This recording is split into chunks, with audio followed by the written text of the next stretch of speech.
Now, I'm going to talk about a series of films, or a number of films, I suppose you could say, that are little hidden gems. They're films that aren't seen much anymore, but are excellent for a number of qualities.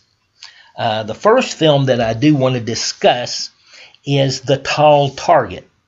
Now, this was a film that was made by MGM in 1951.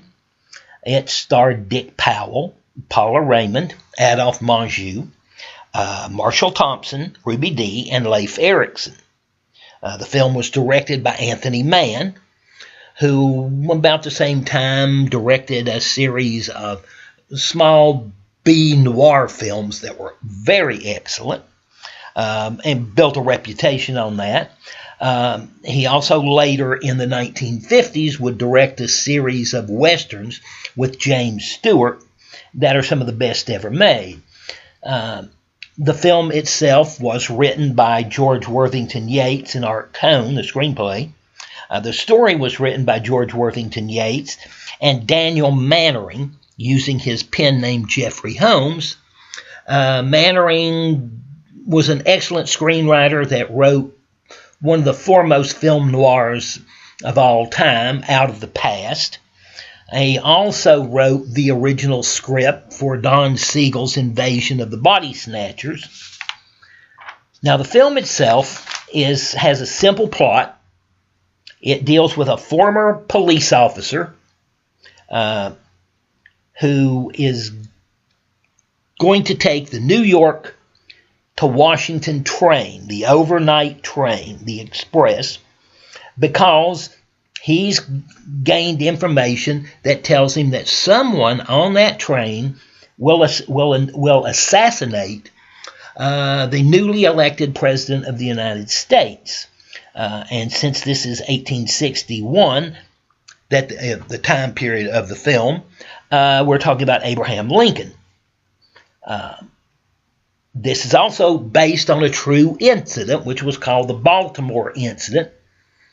So there is a basis in truth here.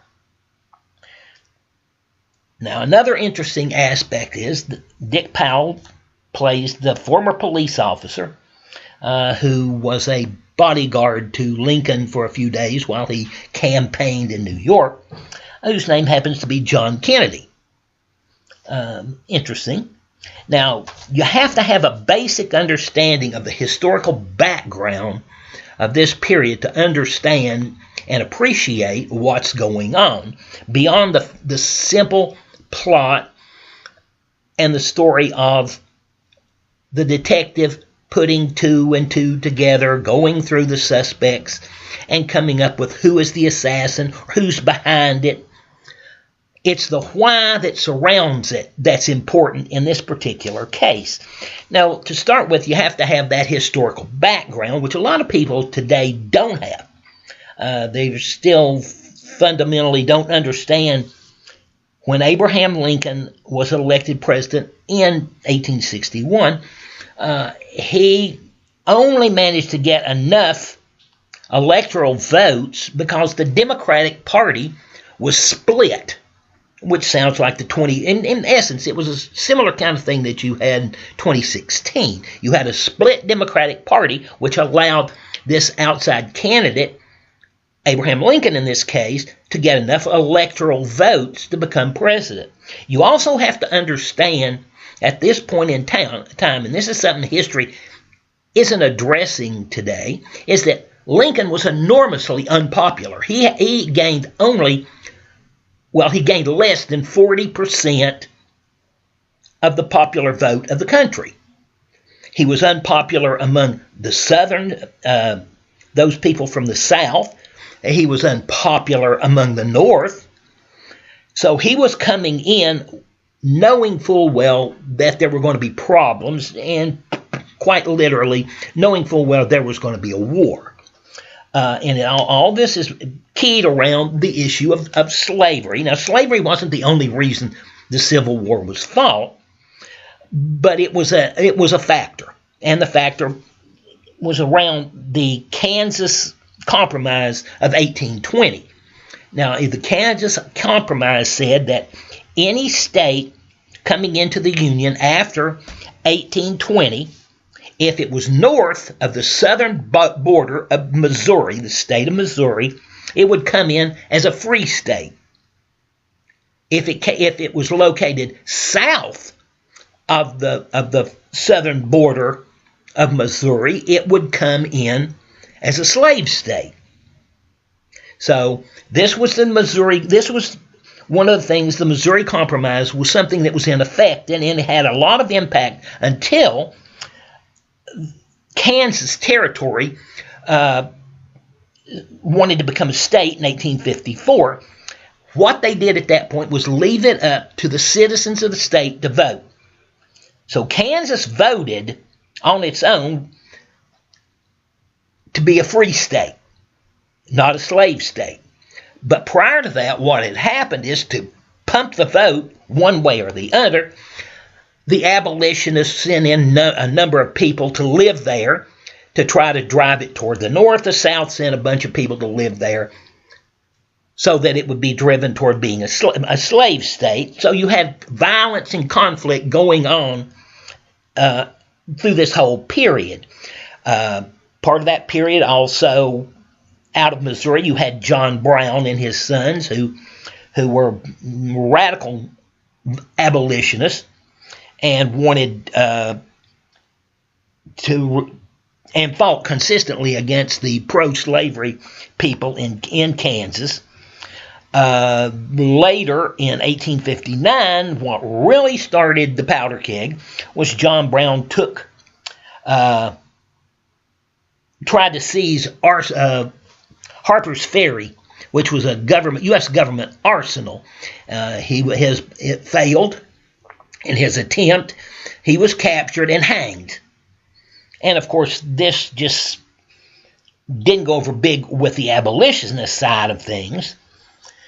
So now what you have is you've got a country in which you've got a president coming into office who's enormously unpopular, because at the time Lincoln was elected, you already had 7 states that seceded from the Union. And the president at that time, prior to Lincoln, was John Buchanan. Buchanan refused to accept the secession of these states. He would not allow them to leave the Union, but he would take no steps to enforce his decision. So basically, everything was left up to the next president coming in to sort out. And that's what triggered the Civil War. So now you have an unpopular president, and you have to understand, too, that he's traveling to Baltimore, and Maryland is basically a southern state, and then you've got Virginia in the way. So it's a roundabout way to get to Washington, D.C. is what has to happen. So they're going from New York down to Baltimore. You've got a conspiracy. You've got potential assassination going on, and you have a detective on board looking for the people responsible. It's handled beautifully. The characters are enormously well drawn.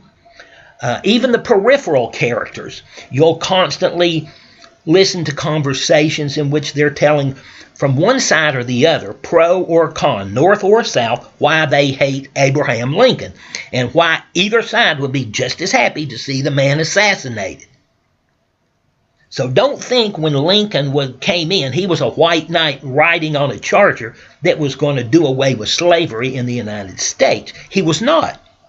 He came in on a Republican platform that basically said they were going to keep the status quo as of Kansas, which would allow each state coming in after that to make up its own mind. So the South automatically saw that over time, the number of slave states would dwindle. The North saw also that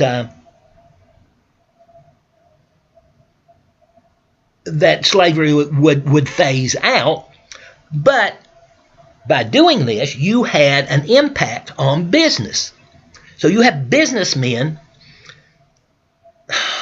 Are you kidding me? Okay. All right. Okay. Thank you.